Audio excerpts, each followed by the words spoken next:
There's a place that I would love to visit in Dorset called Netherton Stanley. Above the village, on a hill, is a plinth with a giant puma made of stone, local stone up there. And it has a legend attached to it, which I find is fascinating.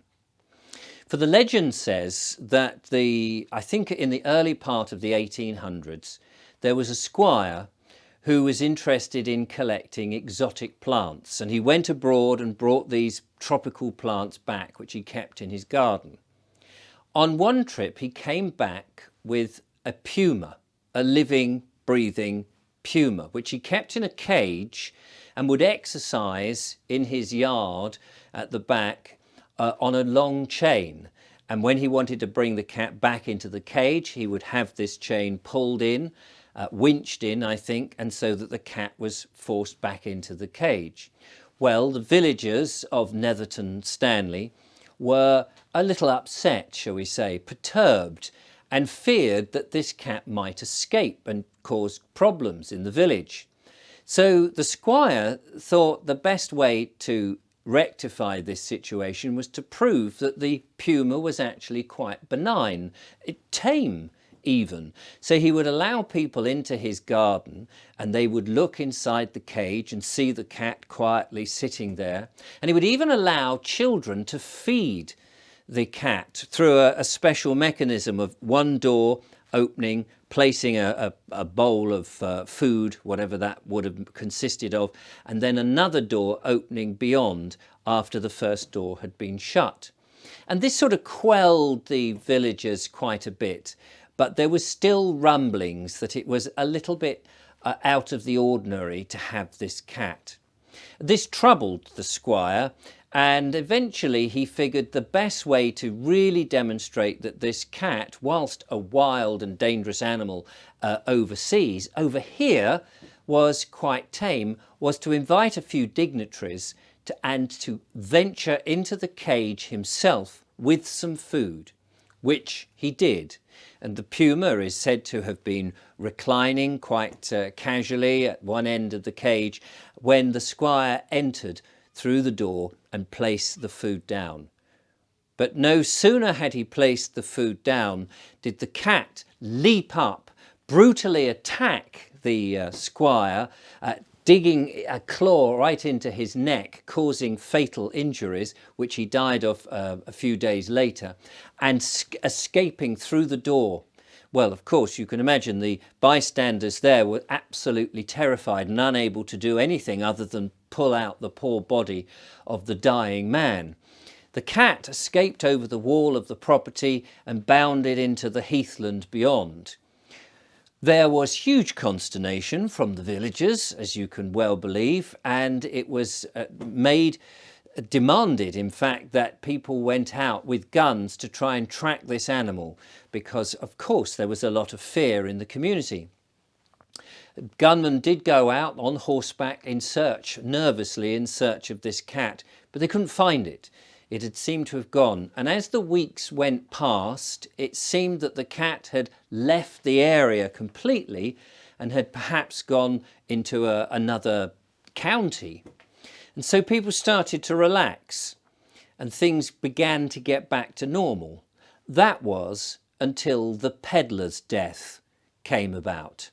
A peddler who had been on an ancient track passing the village had been discovered with terrible injuries to him, as if some animal had clawed away at him, killing him rather brutally.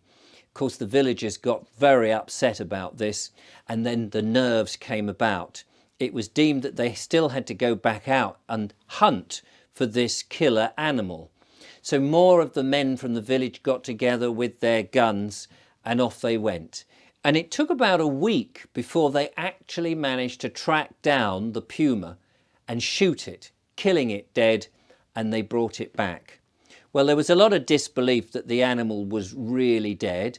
People from all around, from some of the local towns, had come in and were demanding to see the corpse.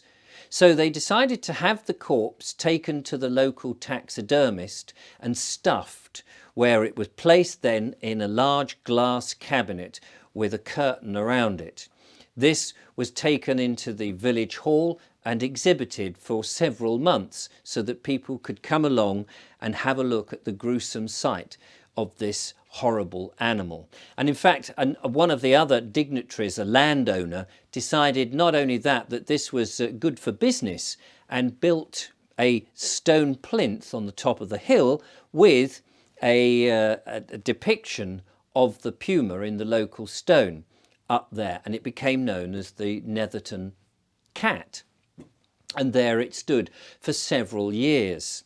Well, as the years went past and the people went on, eventually interest in the cat sort of declined. The village hall had other uses it needed to do, and this cabinet was placed down in the cellar or in some other back room or out of the way, wherever. And that was that. And now it seems that there had been newspaper reports from several years later that in the area there was mysterious noises at night, and people were slightly nervous, thinking it was some sort of ghost. Others were convinced that the cat was roaming out there.